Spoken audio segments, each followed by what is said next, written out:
Alright, we are live, ladies and germs. A little earlier than I usually do.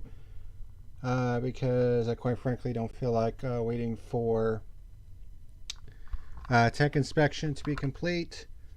I was waiting on the race results, point standings, and all that stuff. I've got them, so let's just go ahead and get into it. And if they do decide to disqualify anybody, which it hasn't happened all that much, then we'll do like a breaking news thing and we'll go from there. But yeah, I wanted to get this done tonight because, of course, I did. So there's a couple other frustrations that I wanted to kind of get off my chest tonight. And there's some other things that I really need to talk about in terms of what NASCAR has been doing and what we need to do to fix it and all that stuff. So saddle up, lock and load. This is the fuel.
What's happening, ladies and germs? This is the Packer Man, and welcome to tonight's edition of The Fuel, our 127th episode, where we're going to be talking about the 2022 Wise Power 400 at the Auto Club Speedway. It's the first race at Auto Club in 2 years. And we're going to be getting into all of that, plus some other stuff that I want to talk about. Just give me 1 second.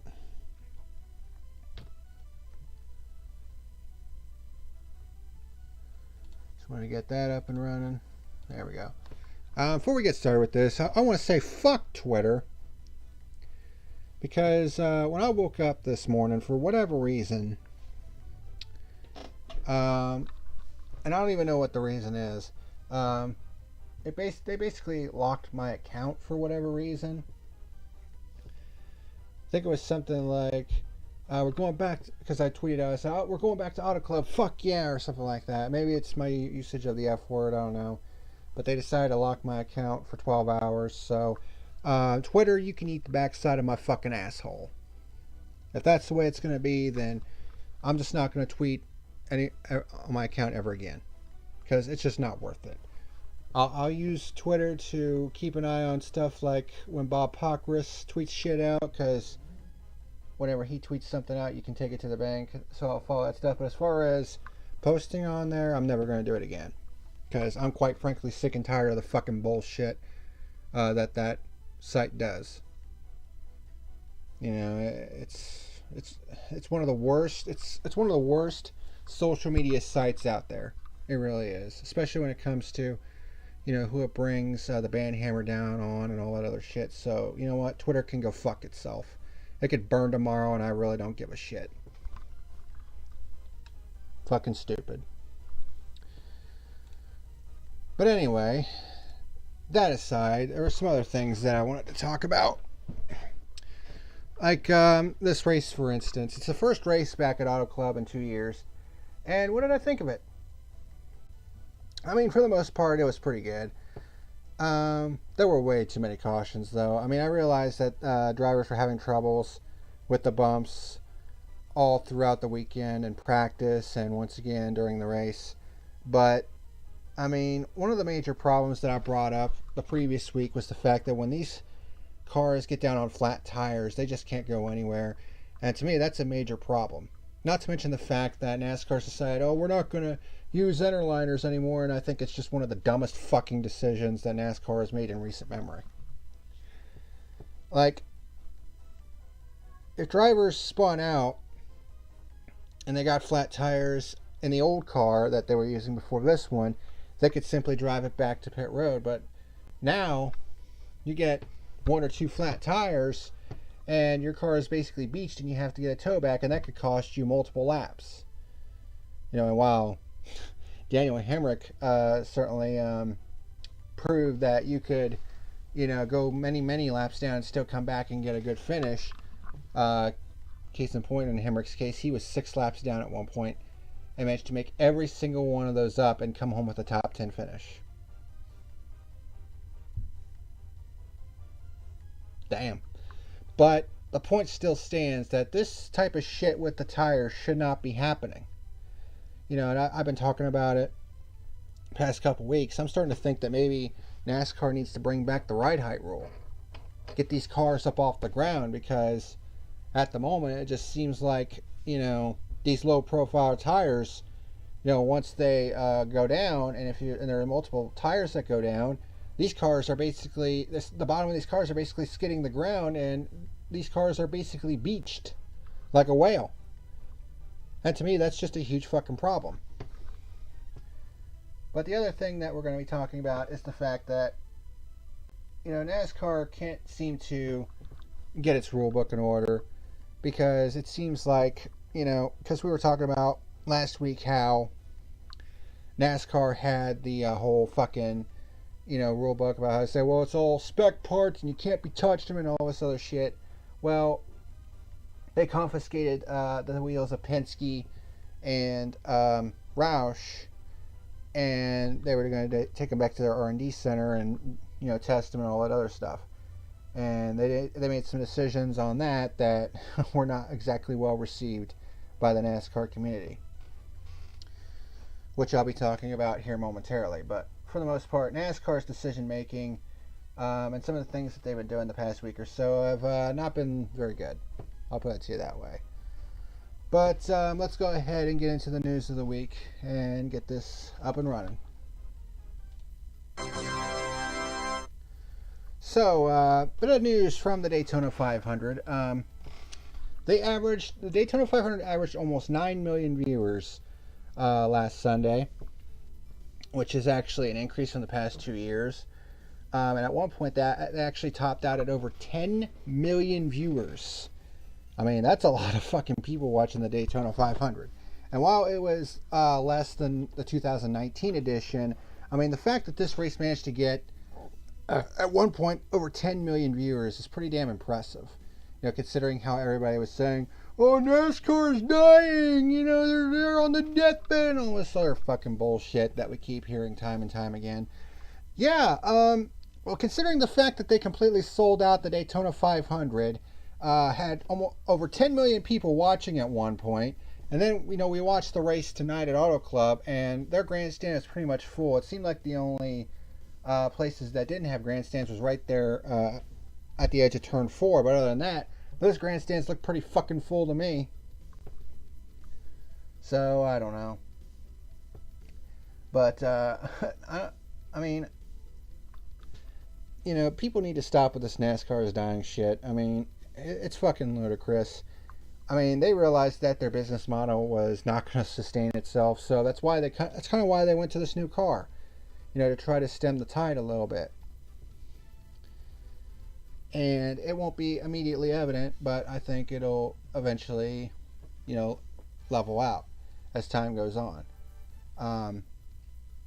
But the fact that the Daytona 500 was able to get that kind of viewership is pretty damn impressive, and also encouraging as well. Now, I had mentioned before about how Penske and Roush Fenway Keselowski Racing were not penalized. They had the modified wheels. They were not penalized for it. And yet, when the number 31 and 50 cars lost their wheels, they were heavily penalized for it. Even though Penske and Roush basically brought up, that the fact that the wheels seemed to have an issue, and there was a lot of different teams that had that kind of issue at Daytona, and yet the 31 and 50 teams were heavily penalized for it. So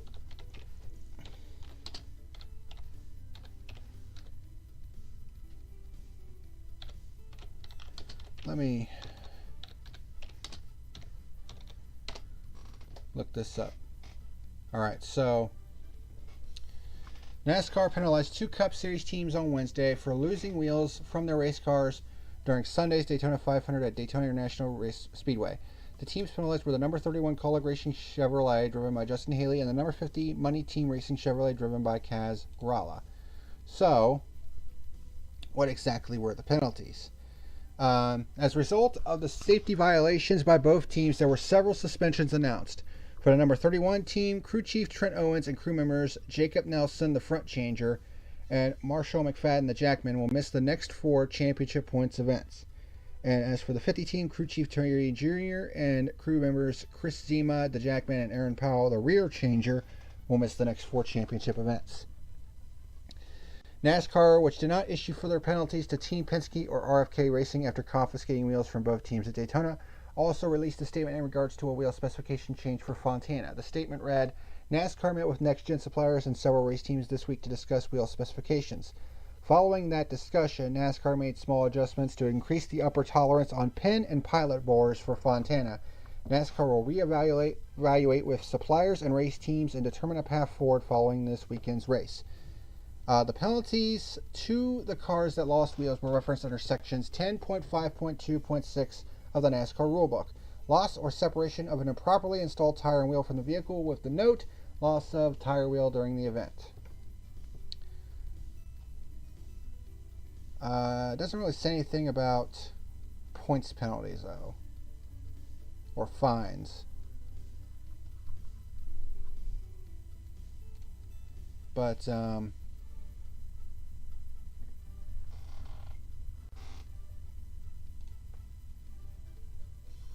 addition, NASCAR decided that there would be no penalties for RFK Racing and Team Penske over wheel modifications.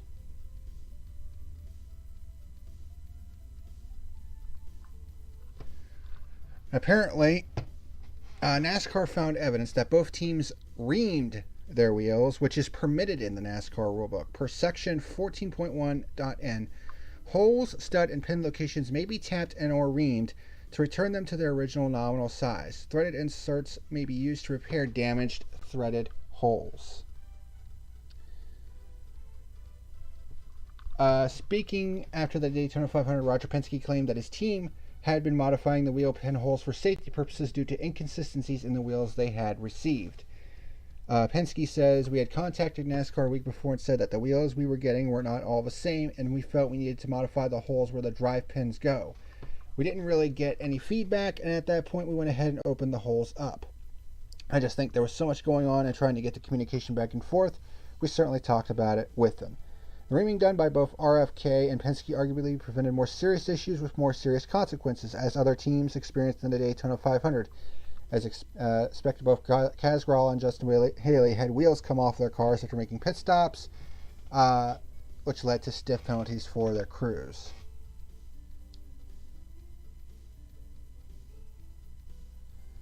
But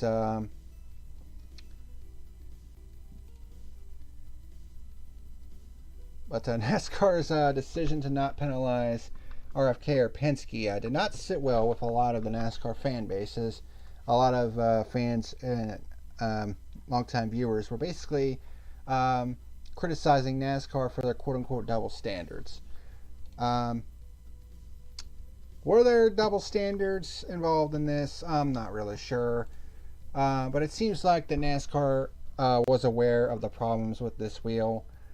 And instead of penalizing Penske and RFK for bringing it to their attention, they decided, we're going to try to make some changes to it and, all that stuff. But yeah, let's go ahead and penalize the 31 and 50 teams. Even though, they had wheel problems themselves. And there were wheel problems evident during the Daytona 500. Yeah. Shows you how much thought has really gone into this shit. meaning not much at all. But then again, that's NASCAR's fucking MO. You know, they just can't. They can't. I mean, they couldn't even go one fucking week without fucking things up. I mean, that's how fucking stupid this company can be sometimes.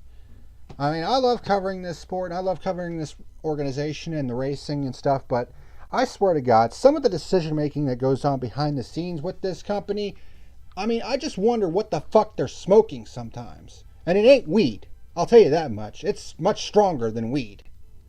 They must be smoking that fucking California catatonic with some of the stupid fucking bullshit decisions that we see from this company from time to time. And now you got accusations of double standards and all this other shit. When the fuck is it going to end? I mean, I realized that there were going to be some teething problems with this new car that they were going to have to iron out, but Jesus fucking Christ, this has become a shit show right off the fucking bat, right at the beginning of the season. Which NASCAR could ill afford.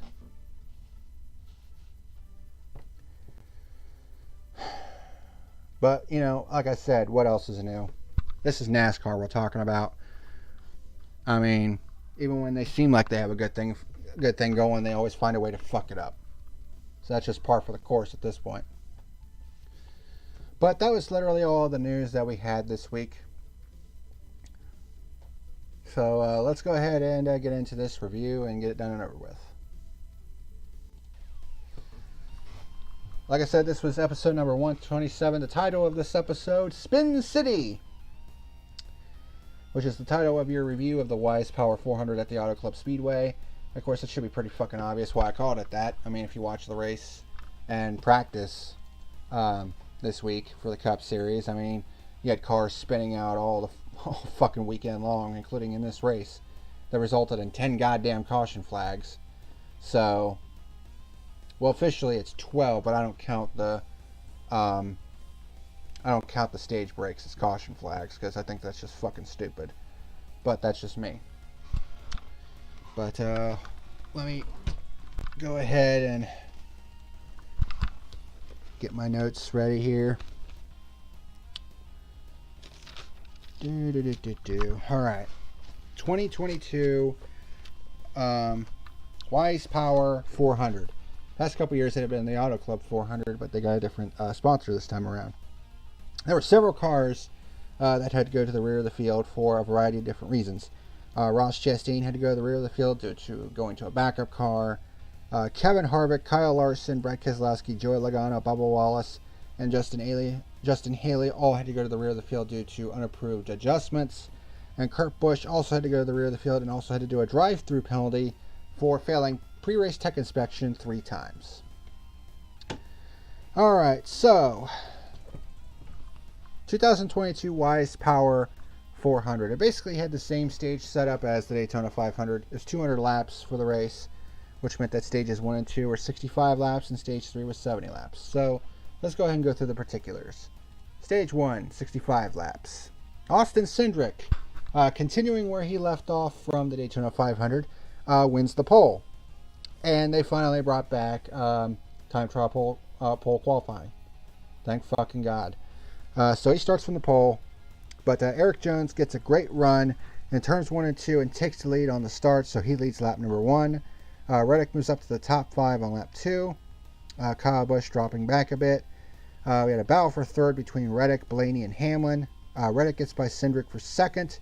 We have a battle for 6th between Elliott, Byron, and Stenhouse. And they also caught Hamlin and Cindric, which made it a battle for 4th between all those cars. Tyler Reddick catches back up to Jones and gets by him for our first pure lead change on lap 11. Of course, the lead change happens during a commercial, which was typical. Like I said last week, Fox just fucking sucks, and their timing on their commercial breaks is horrid. We had our first caution on lap 16 when Kyle Busch spins down the backstretch after losing the car off turn 2. One of the main problems that drivers seem to have is when they get on the seams in the turns, which is where that black tar is, where they fill in the cracks in the turns. It seems like if a car just touches it, like they get in the turns and they get 2 tires on that seam, it spins the car out. And we saw that a lot this weekend, and in particular in this race. And they also decided that this would be they were going to hold a competition caution at lap 20, which is fucking stupid. I mean, they had 15 minutes of practice. Why the fuck does NASCAR feel the need to have competition cautions? I mean, it's a complete fucking waste of time to have a competition caution when you have fucking practice back again. Again, NASCAR just can't seem to get out of their own fucking way. Everyone comes in for service. Reddick wins the race off pit road, which was a common theme in this race. So Reddick leads on the restart. Larson was already up to 7th after having to start at the rear. Elliott challenges Reddick for the lead and takes it in turns 1 and 2 for a second pure lead change on lap 23. Reddick tries to come back on the inside for the lead, but can't quite get there. Stenhouse moves up to 5th and passes Jones for 4th. We have a battle for 6th between Logano, Truex, Hamlin, and Blaney. So there was a lot of good racing going on through the field. It wasn't one of them like choo-choo train type fucking deals that we see at a lot of different times that we've seen at Auto Club. Auto Club has been really hit or miss the last couple of years. Of course, we didn't have a race in 2021 due to the pandemic, so there's that. But, I mean, the last couple of instances that we've had races at Auto Club, it's been really hit or miss. I would say this one is a hit. It could have been better, though, without all these cautions. Chase Elliott smacks the wall in turn 4 while leading. This would eventually lead to what happens later on. Reddick, Byron, and Jones closes on him for the lead, and Tyler Reddick gets by him for a third pure lead change on lap 35. Kyle Busch has to pit for possible overheating. In fact, all 3 of the Gibbs cars was having overheating issues. Then we have our second caution on lap 38 when Elliott spins off of turn 2, similar to what Kyle did, although many think that it was due to the fact that he had smacked the wall in turn 4 earlier. Everyone comes in for service, and Reddick wins the race off pit road. NASCAR actually allotted these cars an extra set of tires. I think they originally had 12 sets of tires, including the one that they had on the car, but they allotted them one more set because there was a lot of tire wear in practice and during the race. And you did not want to stay out there on old tires, even if it was just a few laps, because of the time drop off between old tires and new tires. So if there was only 8 to 10 to 12 laps on those tires and their caution comes out, what do you think we're going to do? 4 tires every single time. Because, I mean, it's kind of like Darlington in that sense. If you don't come in and get tires, you're going to be fucked, basically. So Reddick wins the race off pit road once again. There were a couple of the Gibbs cars having airflow issues. Kyle Busch was having them. Christopher Bell, his car was having airflow issues. And Denny Hamlin later on was also having those same issues as well, although he was able to continue and get a good finish out of it. Reddick leads on the restart. We had some 3 wide in the mid-pack. Byron, Stenhouse, and Truex trying to challenge Reddick for the lead, so it was 4 cars under a blanket for the lead. And then Reddick reported that his left leg was starting to fall asleep. So imagine trying to drive along at 200 miles an hour, and all of a sudden you feel your left leg starting to go to sleep. Basically start losing feeling in your left leg. And, you're trying to, drive along at 200 miles an hour. I mean, sometimes, thankfully this was a big oval where you didn't need to use that left leg, because typically, like if you were at a road course, you would use that left leg to engage the clutch. It's a good thing this was an oval, because he wouldn't have been able to do that on a road course if his leg was falling asleep.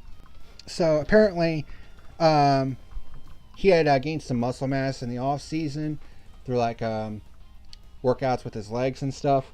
So it was probably, there were a couple things that could have contributed to that. Maybe the seat was not properly form fitted for him, or maybe the crotch straps were a little bit too tight on his leg, which could cut off the circulation and cause his leg to fall asleep that way.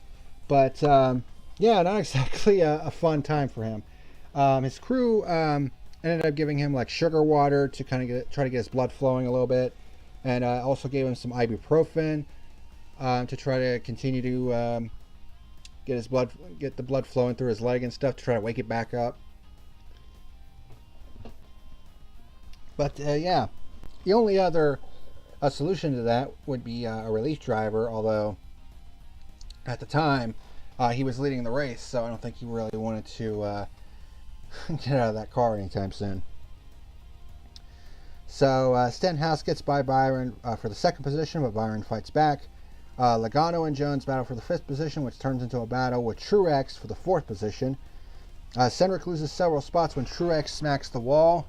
And he actually also got into Larson a little bit, but no harm, no foul there. Then we get our third caution on lap 54 when Josh Bilicki spins in turns 1 and 2 and gets stuck in the grass. Didn't look like he had any flat tires, but he just got stuck in the grass. Everyone comes in for service, and Reddick wins the race off pit road. Kurt Busch gets nabbed for speeding, so he gets sent to the back once again. Reddick leads on the restart. Cars fan out down the backstretch. We have a battle for fourth between Briscoe, Larson, Logano, Bowman, Stenhouse, and Cindric. Yes, all those cars. But Tyler Reddick ends up winning stage number 1. Everyone comes in for service, and Reddick wins the race off pit road. So right now it's looking pretty good for Tyler Reddick and the 8 team. So now we come to stage number 2, which is also 65 laps. Reddick leads the start of stage 2. Briscoe and Larson go by Reddick for the lead, and Larson leads the first lap after the restart. But then Briscoe drafts right back by Larson for the lead with Reddick in tow for a fourth period lead change on lap 75. Reddick tries to come back and challenge for the lead, but Larson gets to his inside with Byron right behind him. And then as the battle for the lead begins to develop between Reddick and Briscoe, Fox decides to go to a commercial break. Again, they just can't, I mean, NASCAR is one thing, but Fox, I mean, they really need to get their shit in order too, because it's like, you know, we have a battle for the lead shaping up, and they decide to go to a fucking commercial. So after this terribly timed commercial break, they come back. Reddick is still trying to challenge Briscoe for the lead. Kyle Busch has a flat left rear tire, but makes it to the pit road. Logano closes the door on Larson when Larson tries to challenge him on the outside, allowing Jones to pass the 5 for the 6th position. Hamlin has to make a pit stop for overheating issues, which is the third Gibbs car to have that problem. And then he catches a little bit of a break as his teammate causes the 4th caution on lap 91 when Bell spins off of turn 4 and is beached on the front stretch with flat tires. But there was apparently some other mechanical issues that would force the 20 out early in this race. So everyone comes in for service, and oh, look at that, Reddick wins the race off pit road. So Reddick leads on the restart. There was 4 wide in the mid-pack. Larson up to 3rd on the restart. Chase Elliott back on the lead lap after 2 free passes, looks to move towards the front. Bowman bonks Cindric going into turn 3, although that looked a little accidental. Byron passes Reddick for the lead in turn 1 for a 5th pure lead change on lap 100, the halfway point. Larson gets by Reddick for 2nd. And then we have our 5th caution on lap 111 when Chris Buescher blows a left rear tire going into turn 1, which was kind of a common theme. A lot of cars seem to be blowing left rear tires. I wonder why that was. I wonder if it was like brake heat or camber issues or what the deal was. But it seemed like a lot of cars were blowing left rear tires, which was kind of odd. Because usually if your car is loose, it's the right rear that gets burnt up, not the left rear. Really weird. Everyone comes in for service. Reddick once again wins the race off pit road. Byron loses a lot of spots when the left front wouldn't come off. I don't know if the tire changer had the air gun pointed the other way, but there were actually sparks coming off. He was basically stripping whatever they call it that attaches to the lug nut. They were basically stripping it, and they basically had to change it out after that pit stop was done. So Reddick leads on the restart. Very different looking top 10. Custer, Keselowski, Almirola, and Chastain were all up there. It was a very unusual top 10. Then we got our 6th caution on lap 116 when Kes spins off of turn 4 from the top 5. He got loose on the bottom of turn 4, which had been happening a lot, especially in practice. And he basically comes across Logano's front bumper and gets spun out. I mean, it wasn't Logano's fault. I mean, Kes got loose and shot up the racetrack. I mean, what else is Logano supposed to do in that situation? So Keselowski goes to pit road, gets fresh tires, and gets back out. Reddick leads on the restart. Jones once again gets a good restart and gets ahead of Reddick, but Reddick fights back and gets back by Jones for a 6th pure lead change on lap 123. Bowman scrapes the wall a bit but keeps going. We have a battle for 8th between Almirola, Byron, and Hamlin, and Tyler Reddick wins stage number 2.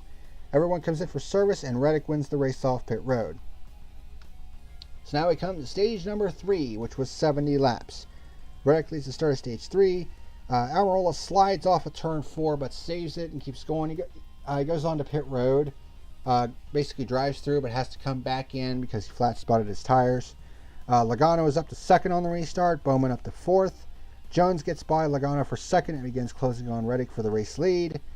Blicky with a flat left rear tire but makes it to pit road. And then we have our 7th caution on lap 151 when Reddick from the lead also blows a left rear tire going into turn 1 and gets body slammed by William Byron, who gets loose in turn 2. I think he saw that Reddick was having trouble and tried to jerk it to the bottom but got the car loose. And unfortunately, he went right into the side of Reddick's car. Completely destroys the 24 car, basically tears up Reddick's car as well, and Reddick's shot at victory basically toast because of a left rear tire going down, not of his own doing.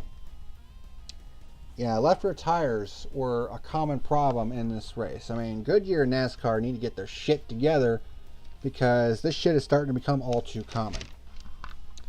So everyone comes in for service, and this time it's Eric Jones who wins the race off pit road. Hamlin gets nabbed for speeding. So Jones leads on the restart, but Logano and Larson get a much better start on Jones and goes by with Logano taking the lead. Then we get our 8th caution on lap 158. Bubba Wallace taps the 6 of Keselowski in turn 2, which spins him out. Cindric and Harrison Burton were also involved. Burton's car was completely destroyed. The front end was basically caved in, probably going to need a new radiator. So that car was done for the day.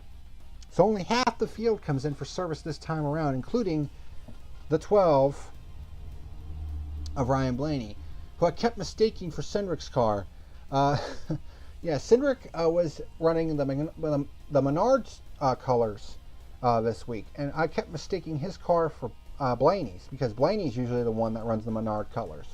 But they actually swapped colors this week for some reason. So that was kind of confusing. Logano leads on the restart.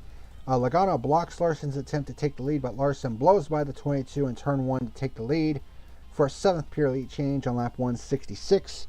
Blaney moves up to 3rd on the restart and challenges Logano for 2nd and takes it.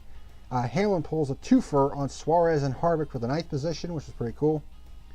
Then we get our 9th caution on lap 171 when Ross Chastain spins off turn 4. And much the same way some of the others had. He hit the seam in turn 4 and it spun his car out. And unfortunately, Chastain got beached as well, so he lost a lap or two trying to get back to the pit lane to change his tires.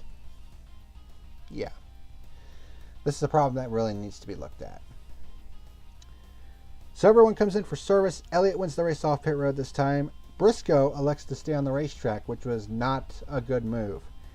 Briscoe leads on the restart. Larson quickly takes the lead, and Briscoe drops like a rock because old tires at this track is no bueno against new tires. Bowman hits the wall in turn 4 as Logano leads the lap after the restart. Elliott tries to do the twofer, but Larson kind of nudges him in the left front, and it actually puts Elliott in the wall, and it's quite a bit of damage to the 9 car, which actually caused his car to basically fall off the pace and eventually off the lead lap. And Elliott evidently was not very happy with his teammate. He also let that be known on the track when Larson came to lap him. So Elliott fought back for multiple laps down just to have that happen. I don't think this was intentional on Larson's part because he was trying, because Logano was on his inside, he was trying to side draft him. And Elliott, who was right behind them because the two were side by side, had a huge run on him. And I think what Larson was trying to do, he was trying to side draft Logano, because the way you do it is you get up beside the car on your inside, you try to slow him down with the side draft, and then you try to pull away from him to get that launch, that slingshot as it was. And unfortunately, Elliott just happened to be right there. So I think it was just a racing incident. I don't think it was intentional on Larson's part to put Elliott in the wall. I think it was just a freak circumstance right there. Although Elliott was not particularly happy because it pretty much ended his shot at the victory. But I don't think there was anything nefarious on Larson's part. I think he was just trying to side draft Logano there. It was just unfortunate that Elliott was right there too. But Suarez, Daniel Suarez in the 99 car with a great run. Up to 4th. Austin Dillon up to 3rd. These two were pretty much nowhere in the first part of the race, and now here they are fighting for the win. Battle for 3rd between Dillon, Suarez, and Jones. A lot of underdogs in the top 10 in this race. Suarez scrapes the wall in turns 3 and 4, but keeps it going. Elliott goes back a lap down with the damage that he had. Hamlin gets by Suarez for 6th, and we have our 10th caution on lap 193 when Elliott spins in turn 2. So up and down day for him, and it's ending in a bad way. Everyone comes in for service, because of course they do, because again, 4 tires means a lot. Larson wins the race off pit road. So Larson leads on the restart with 4 laps to go, and this was a crazy 4 laps. Suarez and Logano go 3 wide with Larson, and Suarez was able to get the lead in turns 1 and 2. And I'm thinking to myself, oh my god, this would be great if Suarez gets the lead with Trackhouse, or will win with Trackhouse. Because Suarez, he's been close. I mean, the closest he's gotten was 2nd at Pocono. And if Suarez were to win, he would become the first Mexican driver to win at NASCAR's highest level. You know, and here's the thing, I like Daniel Suarez. You know, because I think I've told this story before, but I met him when he was in the K&N series, and they came to Columbus Motor Speedway. And I remember specifically saying to him that night, I say, hey, good luck to you tonight. And he ended up winning the race. So, and of course, he's the first driver of Mexican descent to win a championship in one of the top 3 series when he won the Xfinity title a couple years ago. So, I would really much love to see Suarez succeed. I mean, when he lost his rides at Stewart-Haas and at Gibbs, I mean, there was no ill will intended towards him when I said, well, yeah, I mean, he didn't really live up to expectations. There was no hate intended towards Suarez when I made those statements. It's just the fact that he just didn't perform. I mean, when you don't perform, you know, in those types of rides, which are top tier rides, then, well, that's the next thing to go. Super 25 night RID. What type of racing are you talking about? NASCAR. I do NASCAR reviews. And tonight I'm talking about the Weiss Power 400, which took place at Auto Club Speedway, which overall was a pretty decent race, especially by Auto Club standards, because Auto Club usually sucks ass. But could have done without all the cautions. There were quite a bit of cautions. But it was pretty cool to see Suarez battling for the lead late in the race. But Larson, of course, he had a dynamite car, as he usually does. Basically just drafted right back up to Suarez and basically blew by him down the front stretch, although he went all the way to the apron to make that move happen. I mean, at one point it looked like he damn near hit the grass, which would have been bad. But that was a hell of a move by Larson down the front stretch to retake the lead. And then Austin Dillon takes advantage and moves up to 2nd. So a pretty good race for some of the underdogs. You watch any F1? I do occasionally, although what happened at the end of last season left a really bitter taste in my mouth. You know, with some of the dumb officiating that Michael Massey did. Like, they had one of the best championship battles in Formula One history, and Michael Massey just completely screwed it up. And here's the thing about that. I mean, I'm not for or against either Verstappen or Hamilton. I know I'm kind of deviating off topic, but I'm talking to someone in the chat. I mean, I wasn't against or for Verstappen or Hamilton. What I was interested in was, you know, a great championship battle, because that's the thing that makes it most interesting. So I didn't have a dog in any of that. I didn't have a dog in that fight. You know, I wasn't in the Verstappen camp or the Hamilton camp or any of that shit. You know, I was just interested in seeing a great championship battle, and Michael Massey completely fucked it up. That's just the bottom line on that one. I mean, by not following proper race procedure. I mean, how do you fuck that up? I mean, you literally had one of the best championship battles in F1 history, and you completely fuck it up by not following proper race procedure. So that left a really sour taste in my mouth. And I mean, I don't know if I'm going to be interested in watching F1 this year. I don't know. But I mean, they did get rid of him as race director, and they put someone new in there. So I don't know if things are going to change, but just going to take a wait and see approach. As far as covering on the field, probably not. As far as watching it, maybe. But for right now, I'm just going to stick exclusively with NASCAR. So, which kind of sucks because the championship battle last year was really interesting. It really was. That's just a shame. But anyways, getting back on topic here with the NASCAR race. So Austin Dillon gets up to second. Coming to the white flag, Justin Haley in the 31 slides and hits the inside wall. It's a pretty hard hit, but thankfully the safety barriers were down there at the pit wall. He keeps it going, keeps it straight, and the race stays green. It looked like Austin Dillon might have had one more shot in turns 3 and 4, but could not quite get there. And Kyle Larson wins the Wise Power 400 for his 17th Cup Series victory. And there were some great runs with Austin Dillon, Eric Jones, Daniel Suarez. Daniel Hemrick was 6 laps down at one point and comes back for a 9th place finish. Ricky Stenhouse had a good run, didn't get any trouble, didn't cause any trouble. Comes up with a top 10. I mean, that's all you can really ask. And that was your 2022 Wise Power 400 at Auto Club. Like I said, it was a pretty solid race.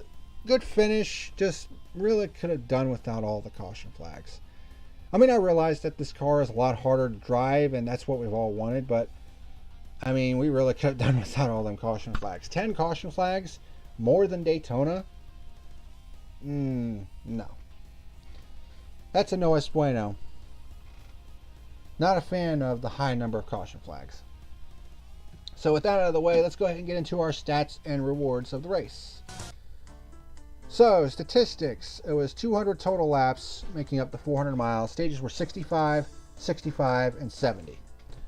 Overall lead changes. It was actually a pretty high number. 32 overall lead changes, which if you compare it to the last race in 2020, 2020's race only had 16 lead changes overall. So this race actually saw double the number of lead changes of the previous race.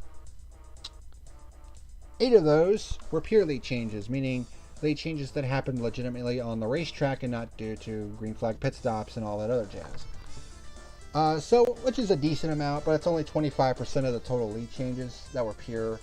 But, I mean, for Auto Club's record, it's still pretty solid. Although, the 10 caution flags, like I said, no. If it's double-digit caution flags, that's definitely going to bring the quality of the race down a bit. I don't like caution flags. It slows the race down. It can make the race drag quite a bit. And, you know, a lot of the spin-outs. I mean, I realize that, like I said, the car is harder to drive. But, yeah, could have done without all the caution flags. And then, green flag passes. Oh, you're from Ireland. Have a good night, bud. 2:10 here in Ireland. Man, you're up pretty late, huh? Well, thanks for watching the review at any rate. Green flag passes. There were 2,696 green flag passes. That's an average of 19.1 per green flag lap. There were more green flag passes in 2020, but there were only 3 caution flags in 2020. So there was a lot more green flag laps in that race than there were in this race. So I would say overall that's still pretty good considering that we had 10 caution flags in this race. So lap award leader went to Tyler Reddick, who led 90 of the race's 200 laps. Probably would have won this race if it not for not damn left rear tire going flat. Star of the race. I'm going to give it to Daniel Suarez because, I mean, I could have easily given it to Tyler Reddick, but Daniel Suarez, he's driving for Trackhouse, who doesn't really have as much resources as RCR does, even though RCR, I wouldn't consider RCR like a top tier team anymore, but I'd say they one notch below, and I would consider Trackhouse maybe a notch below that. But Suarez comes into this race, is leading the race in the waning laps. Could have had a shot to win, but fades to fourth. But overall, a great run for him in the 99 car. Hopefully, we'll see more of those in the weeks to come. Reject of the race. I mean, it's NASCAR. I mean, because of some of the shit that's gone down this week with the decision to not penalize Penske or Roush for the tire, for the wheels, the modified wheels, I should say, and to penalize the 31 and 50 teams as much as they did, you know, when they knew about the problems that the wheels had, you know, it isn't the first time that I've given NASCAR reject of the race, and it probably won't be the last, because I mean, it's NASCAR. They always seem to shoot themselves in the foot, and this week was no exception. So there you go. Race results and point standings. First, let's take a look at the top 10 results from the Wise Power 400. Let me get a drink real quick. Kyle Larson with the win at 28 laps. Austin Dillon coming home in second. By the way, Larson had to start from the rear of the field because when they tried to fire up the engine, apparently they were having ignition problems in that 5 car, and they had to fix them, and it was an unapproved adjustment, so they had to go to the rear, but they still end up in victory lane. Austin Dillon comes home in second. Eric Jones, right running that 43 car, by the way, the newly rebranded GMS Petty Racing, or Petty GMS Racing. I don't remember what it is, but I mean, led 18 laps, so good run for Eric Jones, that Jones boy. Daniel Suarez in fourth, great run for him. Logano in fifth, also had to start from the rear of the field. Eric Almirola, late in this race, did that slide off of turn 4. Basically had to go down pit road twice and still comes back for a 6th place finish. Kevin Harvick, very quiet. Didn't really talk about him a whole lot. Comes home with a 7th place finish. Kurt Busch had to start at the rear of the field. Had to do a pass-through penalty for 3 tech failures. Had a speeding penalty. Comes home with an 8th place finish. Not bad. Daniel Hemrick was 6 laps down at one point because he was having, I think he was having like transmission issues or something like that. But they eventually got them sorted out and comes back from 6 laps down and gets a 9th place finish. That's one hell of a job right there. And then Ricky Stenhouse in the 47 car was running up in the top 5 and top 10 pretty much all day and had a very solid run. I mean, what more can you say? Comes home in the 10th position. So, point standings. 2 races into the season, Austin Cindric continues to lead the way, but now his lead has shrunk to just 1 over Joey Logano.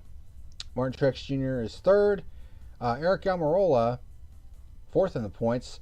A far cry from where he was last year, because without that win at New Hampshire, he would have been down in the 20s in the point standings. And so far, at the start of this year, he's 4th in points, so quite a difference a year has made. Eric Jones in the 43 car, 5th in points right now. Chase Briscoe, another guy who had like a terrible 2021 campaign, 6th in points. Ryan Blaney, 6th in points. Kyle Larson with his win moves up to 8th, but of course with his win is locked into the playoff. Bubba Wallace tied with him for that position. You have Kyle Busch and Brad Keselowski tied for 10th. Austin Dillon and Daniel Suarez tied for 12th. And you have Kurt Busch, Ricky Stenhouse Jr., and Cole Custer in the top 16. And then the rest of the top 20, Ty Dillon, Kevin Harvick, Chase Elliott, and Michael McDowell. So some big names down there at the bottom of the top 20. But again, we're only 2 races in. We really need to wait until we get a few races in to really start to see, you know, what the trends are, where teams are at, and all that good stuff. We're not going to really know anything 2 races into this season. But that's how the point standings look after 2 races.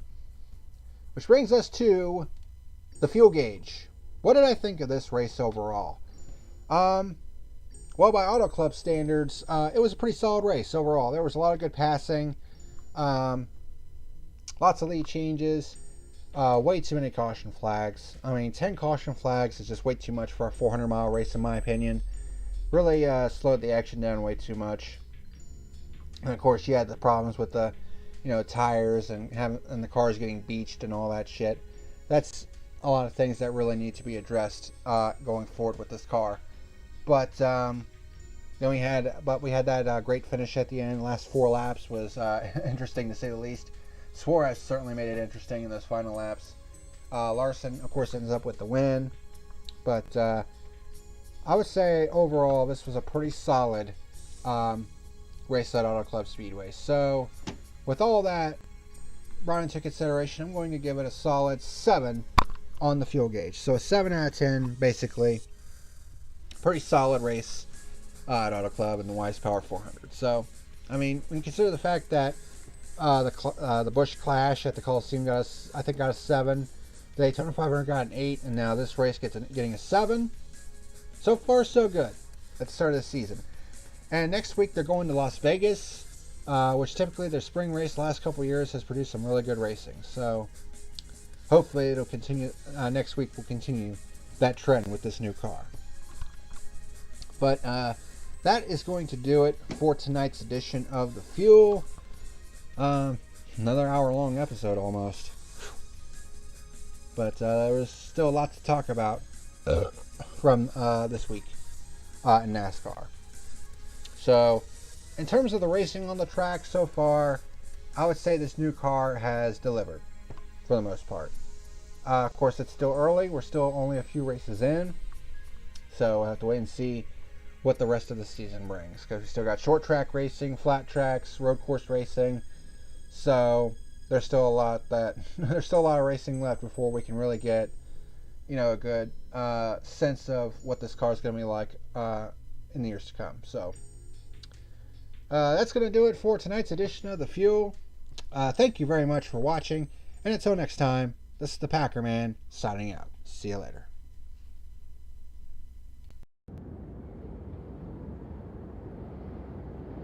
Thank you for watching tonight's video. Be sure to like and subscribe, you jackweeds.